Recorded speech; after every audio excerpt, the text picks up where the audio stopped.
Halo, salam jumpa kembali dalam video pembelajaran biologi bersama Ibu Lupita Pemba dari SMAK Suradikara ND. Kali ini kita akan mempelajari dua jenis kekebalan spesifik atau kekebalan adaptif, yaitu kekebalan humoral dan kekebalan seluler.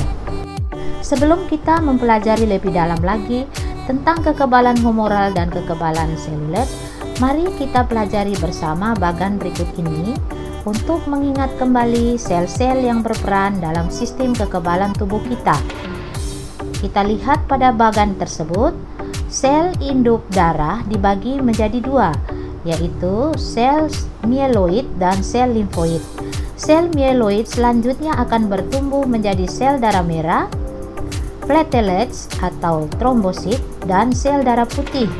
Sebelumnya berada dalam bentuk mieloblast yang akan berkembang menjadi granulosit yang di dalamnya terdiri dari eosinofil, basofil, dan neutrofil.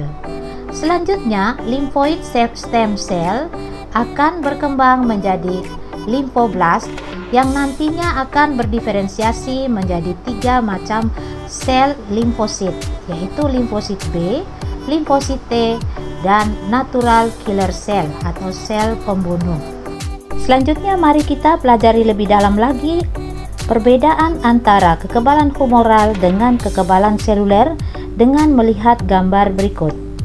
Pada gambar terlihat bahwa pada kekebalan humoral di gambar sebelah kiri diperantarai oleh antibodi, sedangkan kekebalan seluler pada gambar sebelah kanan diperantarai oleh sel. Selain itu, sel yang berperan dalam sistem kekebalan humoral adalah sel limfosit B, sedangkan sel yang berperan dalam sistem kekebalan seluler adalah sel limfosit T. Selanjutnya mari kita lihat satu persatu gambar kekebalan tubuh berikut ini. Kita mulai dari gambar kekebalan tubuh humoral. Pada kekebalan tubuh humoral, nampak bahwa kekebalan ini diperantarai oleh antibodi. Ketika antigen masuk ke dalam tubuh, maka antigen tersebut akan dibawa ke limfosit B. Nah, aktivasi limfosit B akan menyebabkan proliferasi atau penggandaan menghasilkan tiruan-tiruan dari sel B. Nah, tiruan dari sel B akan berdiferensiasi menyebabkan terbentuknya sel B plasma yang kemudian berfungsi mensekresikan antibodi yang selanjutnya akan dibawa ke lokasi infeksi. Kompleks antigen antibodi akan menginaktifkan antigen, dan tiruan sel B yang tidak berdiferensiasi akan menetap di jaringan limfoid dan menjadi sel memori yang berfungsi dalam respon imunitas sekunder jika terjadi paparan antigen yang sama secara berulang. Berikut, mari kita perhatikan kekebalan seluler. Pada gambar sebelah kanan, nampak kekebalan seluler diperantarai oleh sel. Kekebalan seluler dapat dibagi menjadi dua, yaitu ekstraseluler dan intraseluler.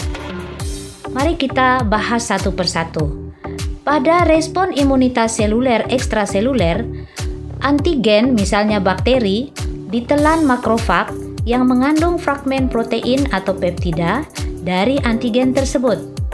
Kemudian makrofag akan membentuk molekul MCH kelas 2. MCH kelas 2 akan menangkap peptida antigen dan membawanya ke permukaan serta memperlihatkannya ke sel T penolong. Selanjutnya, sel T penolong akan mengaktifasi makrofag untuk menghancurkan atau melisiskan mikroorganisme yang ditelan. Selanjutnya, kekebalan seluler dan intraseluler. Pada kekebalan seluler intraseluler, antigen misalnya virus menginfeksi sel tubuh. Nah, selanjutnya sel tubuh akan membentuk MCH kelas 1. Nah, MCH kelas 1 akan menangkap peptida virus dan membawanya ke permukaan sel dan memperlihatkannya kepada sel T sitotoksik atau CTL. Selanjutnya, CTL akan teraktivasi oleh kompleks MCH kelas 1 dan peptida virus serta sel T penolong. Kemudian, CTL berdiferensiasi menjadi sel pembunuh aktif yang akan membunuh sel yang terinfeksi.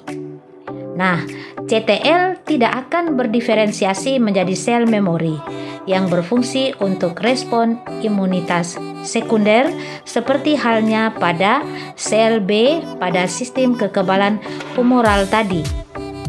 Berikut adalah rangkuman perbedaan antara kekebalan humoral dengan kekebalan seluler yang dibuat dalam bentuk tabel.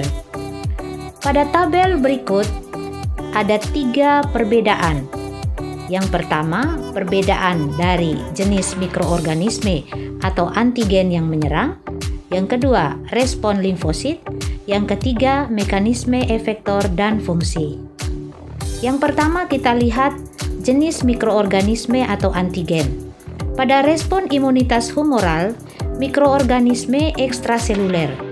Sedangkan pada respon imunitas seluler, selain ekstraseluler dalam bentuk mikroorganisme ekstraseluler yang difagositosis oleh makrofag, misalnya bakteri, juga ada yang intraseluler, yaitu seperti halnya virus COVID-19 yang berkembang biak di dalam sel-sel tubuh kita yang terinfeksi. Perbedaan yang kedua adalah respon limfosit. Pada respon imunitas humoral diperantarai oleh sel B, sedangkan pada respon imunitas seluler yang ekstraseluler diperantarai oleh sel T helper dan yang intraseluler diperantarai oleh sel T sitotoksik atau CTL. Perbedaan yang ketiga adalah mekanisme efektor dan fungsi. Pada respon imunitas humoral, antibodi mencegah infeksi dan menyingkirkan mikroorganisme ekstraseluler. Sedangkan pada respon imunitas seluler, pada bagian ekstraseluler, makrofag yang teraktivasi akan memusnahkan mikroorganisme yang dimakan. Sedangkan pada bagian intraseluler, CTL akan memusnahkan sel terinfeksi dan menyingkirkan sumber infeksi. Terima kasih, sampai jumpa di video-video selanjutnya.